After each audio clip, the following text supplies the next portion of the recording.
stepmother, she shows up and she's like the stereotypical wicked stepmother. We learned that in book 4.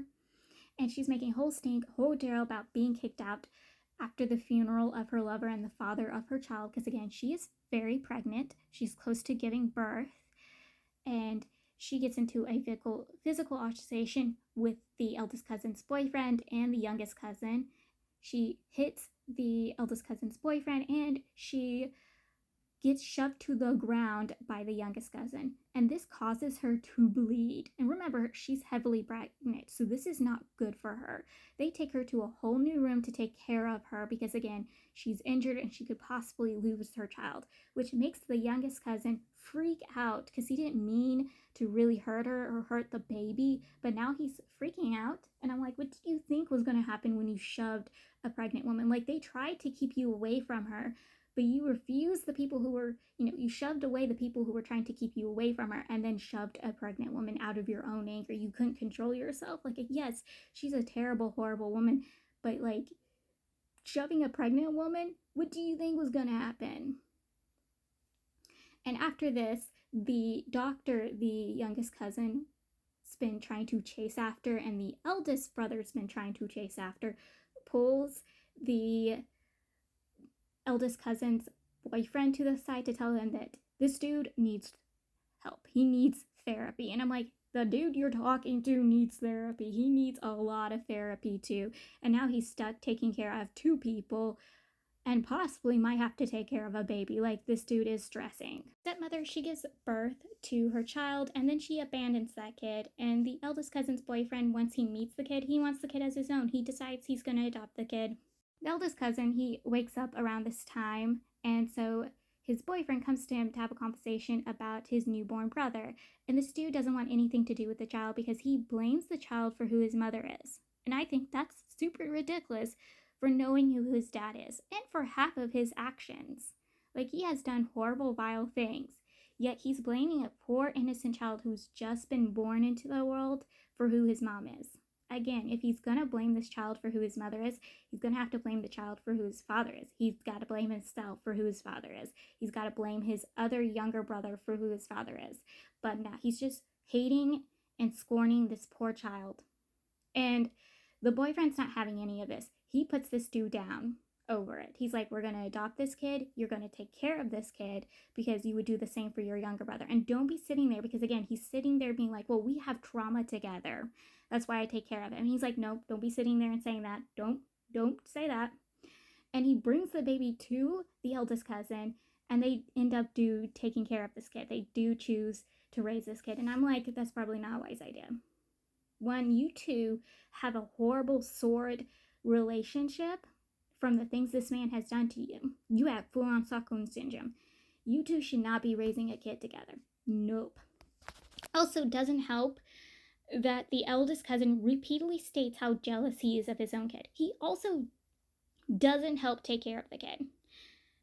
The entire parts I've read after they got the kid, he doesn't actually help take care of his little brother, his adopted son, at all.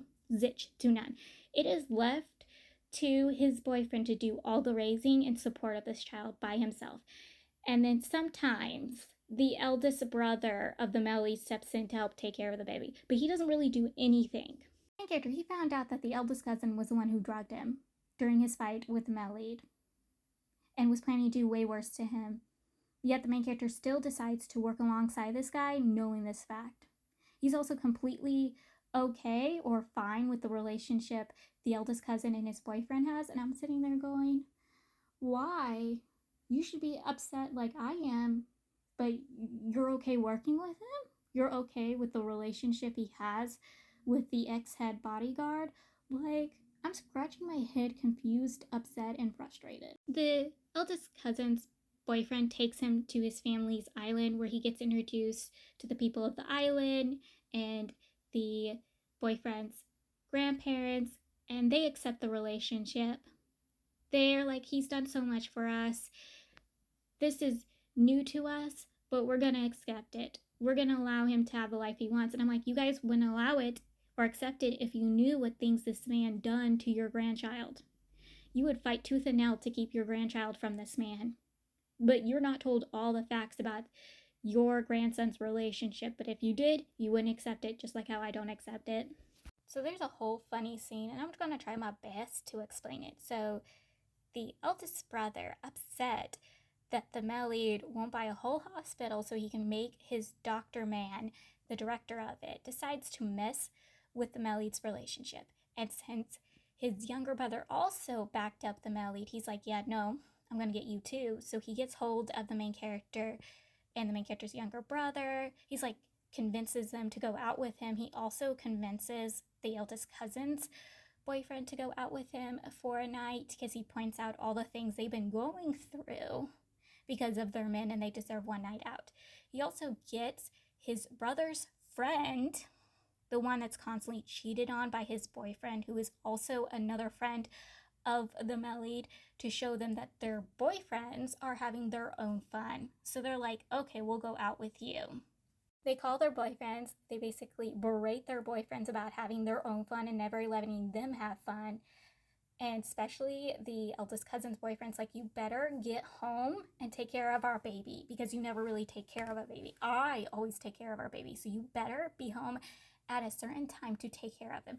And so they all leave to go spend their night out together. But the night is ruined when the eldest brother brings out a group of men to be entertainers for all of these guys, and they're like, yeah, no, we're not going to do this. We're not going to have fun behind our men's backs.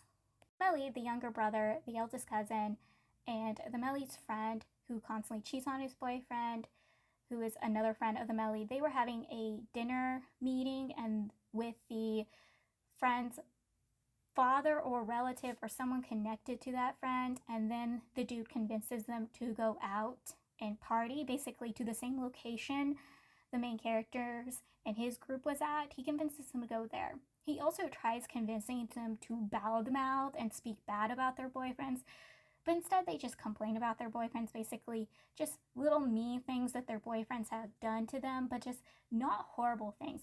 Well, this man is just repeatedly berating his own boyfriend because, again, he's constantly treated his boyfriend terribly and constantly cheating on his boyfriend, so he's no good. And I can't believe none of them really get onto him how he treats. They're kind of thinking he's kind of right and some of the things he's saying. And I'm like, no, he's not. He's a terrible person. I don't understand why the male lead is still friends with him. Like, I don't get it. He even, just like the eldest brother, brings out a group of men, and at first, these guys were going to leave, but they end up being convinced to stay and enjoy the entertainers. And the entertainers basically feeding them, giving them something to drink. And the male lead, he's actually kind of pushing his away because he's uncomfortable and doesn't want to do this to the main character.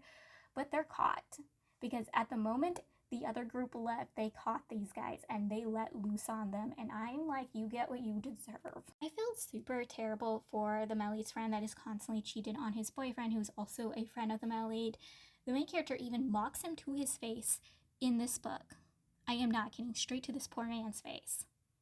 And when this man's like, you need to understand, I really love him and I care for him. And even though he does all these terrible things, I forgive him because I love him. And he tells the main character, you'll do the same thing when the male lead does something, you will forgive him. And the main character's like, oh, is the male lead cheating on me? I mean, he's cheating on me. And the dude's like, no, he's not. But I mean, you'll forgive him for his actions because how much you love him. And the main character understands that later down the story. He realizes, oh, I love the male lead so much, I will forgive him for his actions.